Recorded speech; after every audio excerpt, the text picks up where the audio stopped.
కన్నడ నుంచి ఎప్పటికప్పుడు తెలుగు తెరపైకి హీరోయిన్స్ ఎంట్రీ ఇస్తూనే ఉన్నారు. తమ గ్లామర్ తో నటనతో ఇక్కడ దూసుకుపోతూనే ఉన్నారు. సౌందర్య తర్వాత కూడా చాలా మంది కన్నడ భామలు టాలీవుడ్ కి వచ్చారు. టాలెంట్ తో పాటు కొంతమందికి అదృష్టం కూడా తోడవడంతో తమ జోరును కొనసాగిస్తూనే ఉన్నారు. అలా ఈ మధ్యలో కన్నడ నుంచి వచ్చిన రష్మిక ఒక రేంజ్ లో తన సత్తా చాటుతోంది.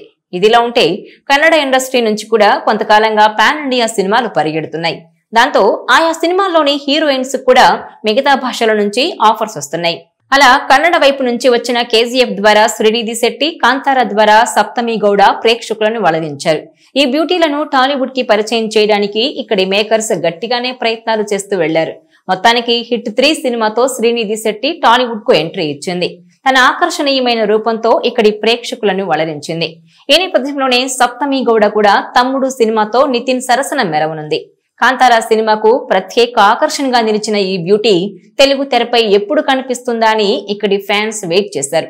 వాళ్ల ముచ్చట ఇప్పుడు తమ్ముడుతో తీరనుంది. జూలై 4న ఈ సినిమా విడుదలవుతోంది.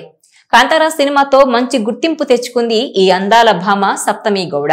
కన్నడ భాషలో సినిమాలు చేసిన ఈ ముద్దుగుమ్మ కాంతారా సినిమాతో చాలా ఫేమస్ అయింది. ఈ సినిమాలో డీ గ్లామర్ రోల్లో నటించి మెప్పించింది. అలాగే ఈ సినిమాలో తన అందంతోనూ కవ్వించింది. కాంతారా సినిమా తర్వాత దర్శకుడు వివేక్ అగ్నిహోత్రి తెరకెక్కించిన బాలీవుడ్ చిత్రం ది వ్యాక్సిన్ వార్ లో కూడా నటించింది. ఈ సినిమా కూడా మంచి విజయమే సాధించింది. దాంతో ఈ చిన్నదానికి ఆఫర్స్ పెరిగాయి. కన్నడ భాషలో వరుసగా సినిమాల మీద సినిమాలు చేస్తూ బిజీ హీరోయిన్ గా మారిపోయింది. ఇక నితిన్ హీరోగా వేణు శ్రీరామ్ కాంబినేషన్ లో తెరకెక్కుతున్న సినిమా తమ్ముడులో కాంతారా ఫేమ్ సప్తమి గౌడ కీలక పాత్రలో నటించింది. మూడ్ ఆఫ్ తమ్ముడు పేరిట ప్రత్యేక వీడియో ద్వారా ఆ క్యారెక్టర్లను పరిచయం చేసింది చిత్ర బృందం. ఆర్చరీ నేపథ్యంలో రూపొందుతున్న ఈ సినిమాలో అక్కా తమ్ముడి అనుబంధానికి పెద్దపేట వేసినట్టు తెలుస్తోంది. అజనీష్ లోక్నాథ్ అందించిన నేపథ్య సంగీతం ఈ వీడియోలో ప్రధాన ఆకర్షణగా నిలిచింది. జూలై 4న ఈ మూవీ విడుదల కానుంది. ఈ సినిమాతో సప్తమి ఇక్కడ గట్టి హిట్లే కొడుతుందేమో చూడాలి మరి. అయితే వేణు శ్రీరామ్ వకీల్ సాబ్ తర్వాత తను డైరెక్ట్ చేసిన సినిమా ఇది. కొత్త తరహా కథతో సరికొత్త స్క్రీన్ ప్లేతో దీన్ని రూపొందించారు. ఇటీవలే రిలీజ్ చేసిన ట్రైలర్ సినిమాపై అంచనాల్ని పెంచేసింది. చాలా రోజుల తర్వాత రీఎంట్రీ ఇస్తున్న లయ ఇందులో నితిన్ కు అక్కగా నటిస్తుండడం మెయిన్ ప్లస్ పాయింట్.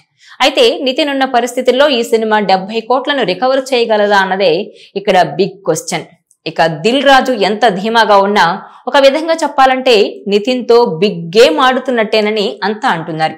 బడ్జెట్ బాగా పెరిగిపోవడంతో ఈ సినిమాకు నితిన్ రెమ్యునరేషన్ తీసుకోలేదట. హిట్ అయితే లాభాల్లో వాటా తీసుకుంటాడట. దర్శకుడిది ఇదే పరిస్థితి. చిన్న సినిమాలు సైతం 100 కోట్లు రాబడుతున్న నేపథ్యంలో నితిన్ తమ్ముడు హిట్ అంటే 70 కోట్లకు మించి వస్తాయా అన్నది ఇప్పుడు అందరి డౌట్. ఏది ఏమైనా నితిన్ భవితవ్యం తమ్ముడు చేతిలో ఉందని, ఇది హిట్ అయితేనే మనోడి కెరీర్ మళ్లీ ఊపందుకుంటుందని ఇండస్ట్రీ వర్గాలు అంటున్నాయి. ఈ వీడియో మీకు నచ్చినట్లయితే please share, like and subscribe.